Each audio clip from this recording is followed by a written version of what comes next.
Vous vous apprêtez à voir la poupée la plus incroyable jamais inventée.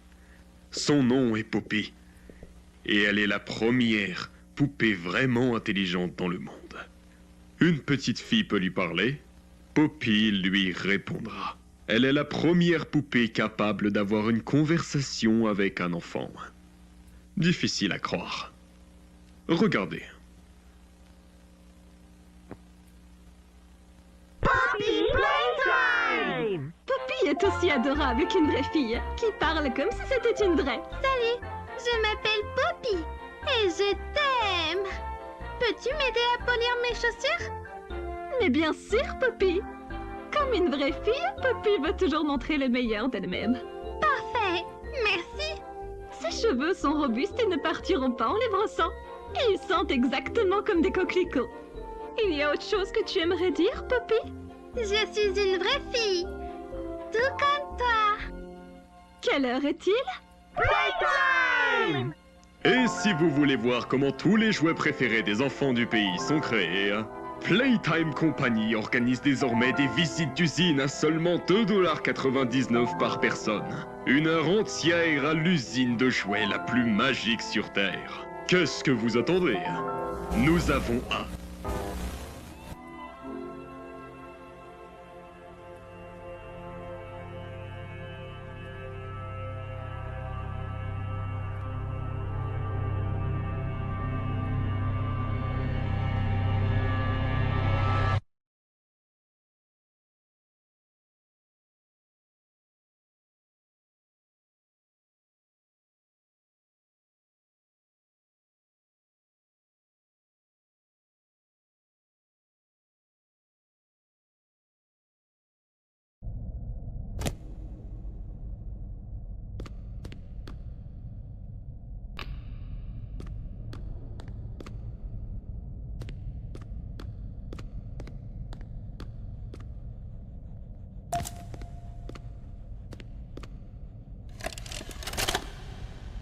Bonjour, je m'appelle Liv Pierre et je suis le responsable de l'innovation ici à l'usine de jouets Playtime Company.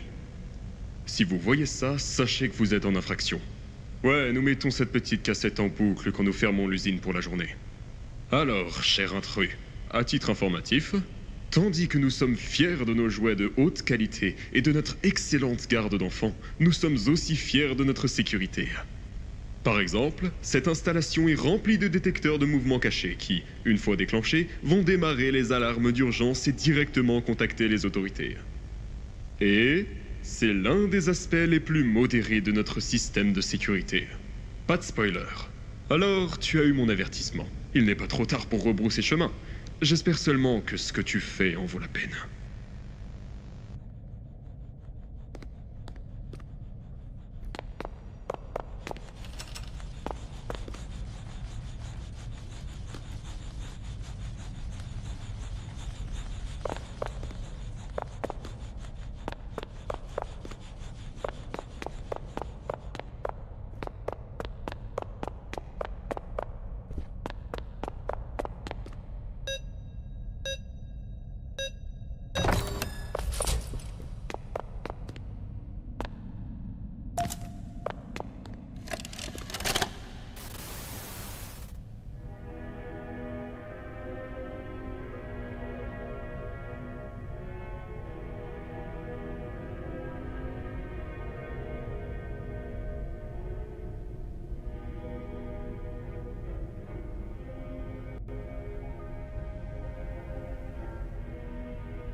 Rich, il garde où les boîtes de l'eau de peluche? Je sais pas. Je pourrais pas te dire. Tu te souviens quand la dernière maintenance a balayé cet endroit? Non. Exactement. Personne dans cette stupide compagnie sait ce qu'il fait. Oh, je te jure, je n'ai jamais vu une seule boîte à sa place depuis qu'ils ont commencé à inonder l'entrepôt avec les déchets de l'orphelinat. Bon. Je comprends, c'est un programme sympa et conforme à la marque, mais... C'est dur de s'en réjouir quand l'industrie manufacturière nous harcèle pour ça, parce qu'on peut pas lutter contre ces stupides boîtes de geeks. Rich. T'as raison, t'as raison. C'est pour les orphelins. J'aurais aimé qu'il y ait des boîtes en trop. N'importe quoi en trop serait aidable. Est-ce que c'est même un mot? Aidable?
Donc Stella, qu'est-ce qui vous a donné envie de travailler à l'usine de jouets Playtime Company?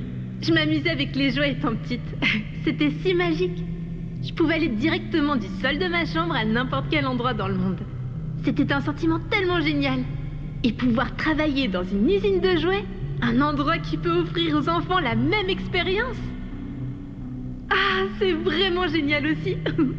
Mais parfois, j'ai vraiment envie de retourner dans le passé. Quand j'étais enfant, je veux dire.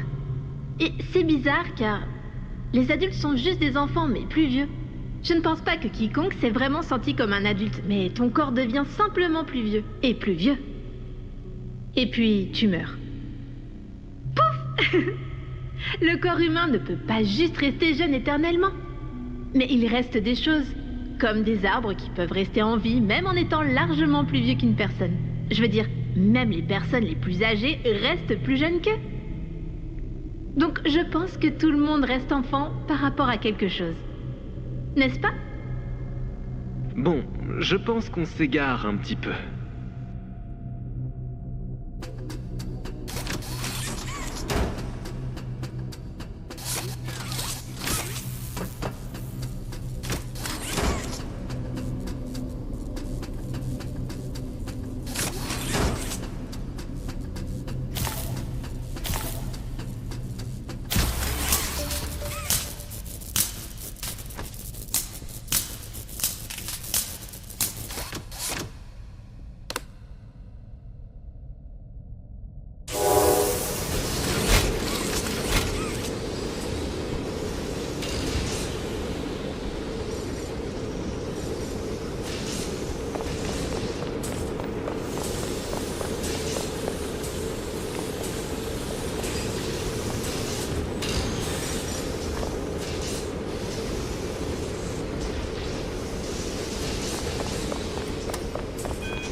Journal final. Concernant l'expérience 1006, le prototype, coordination et coopération font manifestement partie de ses compétences, comme de celles de toutes les autres expériences de ce type. Bien qu'il soit toujours porté disparu, les événements d'aujourd'hui le concernent sans aucun doute. Son absence constituait une faille dans le processus scientifique qui n'aurait en aucun cas dû être négligée. C'est pourquoi je rédige ce journal, pour éviter que la même erreur ne se reproduise. Toutes les expériences futures devront être confinées et stockées en lieu sûr. Je ne m'inquiète pas pour moi. Une seule percée et je serai de retour. Nous devons aller de l'avant au nom de la science.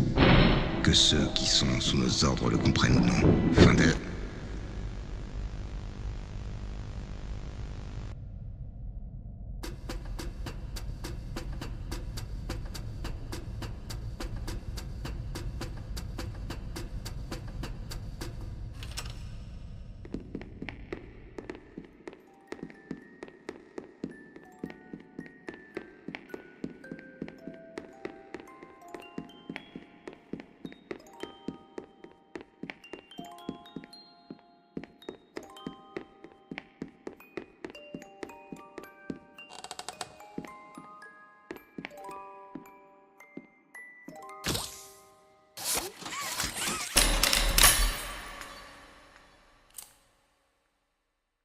Tu as ouvert ma boîte.